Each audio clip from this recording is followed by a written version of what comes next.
ஓம் நம சிவாய. உறவுகள் அனைவருக்கும் அன்பு வணக்கம். எல்லோரும் நலமாக இருக்க நினைக்கின்றேன்.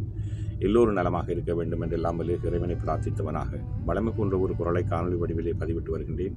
அந்த வகையில் இன்றைய தினம் நாங்கள் காண்க இருக்கின்ற குரல் 1330 குரலிலே 508வது குரலாக அமையிருக்கின்றது. நல்லொரு குரலாகவும் நல்லொரு உரையாகவும் அமைய பெற்றிருக்கின்றது. பார்ப்போமாக இருந்தால், தேரான் பிறனை தெளிந்தான் வழிமுறை தீரா இடும்பை தரும். தேரான் பிறனை தெளிந்தான் வழிமுறை தீரா இடும்பை தரும் என்பதாக அமைந்திருக்கின்றது. இதற்கு அழகான 3 உரைகள் அமைய பெற்றிருக்கின்றதில் நாங்கள் முதலாவது உரையை பார்ப்போமாக இருந்தால், மற்றவனை ஒன்றும் ஆராயாமல் தெளிந்தால் அது அவனுக்கு மட்டுமல்லாமல் அவனுடைய வழிமுறையில் தோன்றுனவருக்கும் துன்பத்தை கொடுக்கும் என்பதாக அமைந்திருக்கின்றது.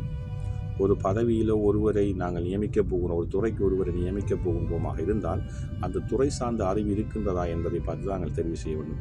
அல்லது நாங்கள் எதையும் ஆராய்ந்து பார்க்காம தெரிவு செய்து விட்டோமாக இருந்தால், ஒருவரை நியமித்து விட்டோமாக இருந்தால் அது எங்களுக்கு மட்டுமல்லாமல் அந்த துறை சார்ந்து பின்தொடர்ந்து வருகின்ற தலைமுறையினரே அது பாதிக்கும், அதாவது கெடுக்கும், துன்பத்தை கொடுக்கும் என்பதாகத்தான் முதலாவது உரை அமைந்திருக்கின்றது. அதே போன்றுதான் கலைஞர் அவர்களும் ஒரு உரையை தந்திருக்கிறார்கள். தேரான் பிறனை தெளிந்தான் வழிமுறை தீரா இடும்பை தரும் என்ற பொருளுக்காக அதை பார்ப்போமாக இருந்தால், ஆராய்ந்து பார்க்காமல் ஒருவனை துணையாக தெரிவு செய்து அமர்த்தி கொண்டால் அவரால் வருங்கால தலைமுறையினருக்கும் நீங்கா துன்பத்தை விளைவிக்கும் என்பதாக அமைந்திருக்கின்றது.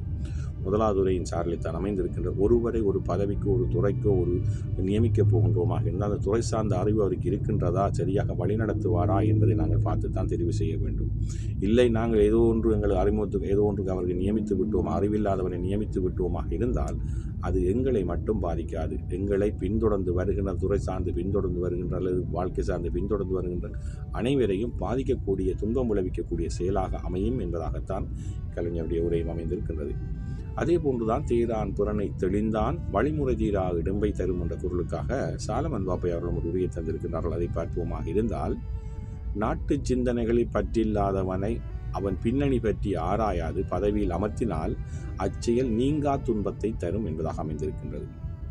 உண்மையிலேயே ஒரு பற்றிருக்க வேண்டும், ஒரு இனப்பற்றிருக்க வேண்டும், அல்லது நாட்டு பற்றிருக்க வேண்டும், அது ஒரு துறை சார்ந்த ஒரு அமைப்பு சார்ந்த ஒருவரை நாங்கள் பதவியில் அமர்த்தப் போகின்றோமாக இருந்தால் அது சார்ந்த பூரண அறிவு இருக்க வேண்டும், அல்லது அதிலிருந்து சரியான பற்றிருக்க வேண்டும். அப்படி பற்றில்லாதவர்களை நாங்கள் நியமித்து விட்டோமாக இருந்தால் அது எங்களுக்கு மட்டுமல்லாமல் எங்களுடைய அமைப்பு சார்பாகவும் அல்லது நாடு சார்பாகவும் சகல வழிகளிலும், அதாவது பின்தொடர்ந்து வருகின்ற சமுதாயம் சார்பாகவும் அது இளைஞர்கள் சார்பாகவும் அடுத்த தலைமுறை சார்பாகவும் அது பாரிய ஒரு துன்பத்தை கொடுக்கும். பிழையான ஒரு தலைமுறையில் பிழையான ஒரு வழிகாட்டலில் நடந்து சென்றால் அது பிழையாகத்தான் அமையும் என்பதைத்தான் சாலமன் பாப்பையோட உரையும் அமைந்திருக்கின்றது. உண்மையிலேயே தேரான் பிறனை தெளிந்தான் வழிமுறை தீரா இடும்பை தரும் என்ற குரலுக்கான 3 உரைகளும் நல்ல உரைகளாக அமைந்திருக்கின்றது, நல்ல குரலாகவும் அமைந்திருக்கின்றது. உண்மையிலேயே நாங்கள் ஒருவரை ஒரு துறை சார்ந்து தெரிவு செய்ய போகின்றோமாக இருந்தால் அவர் அதை பற்றியான பூரண அறிவை கொண்டவராக அல்லது பற்றிய அனுபவம் உடையவராக இருப்பாராக இருந்தால் சரியான தலைமுறையினை உருவாக்க முடியும். பிழையான ஒரு வழிகாட்டலில் ஒன்றும் அறியாதவரை நியமித்துவமாக இருந்தால் அது ஒரு சந்ததியினரை பாதிக்கும் என்பதைத்தான் இன்றைய குரல் அழகாக சொல்லியிருக்கின்றது. நல்லொரு குரலாகவும் நல்லொரு உரையாகவும் அமைய பெற்றிருக்கின்றது. தேரான் பிறனை தெளிந்தான் வழிமுறை தீரா இடும்பை தரும். ஓம் நம சிவாய. நன்றி, வணக்கம். அடுத்த குரலை சந்திக்கலாம்.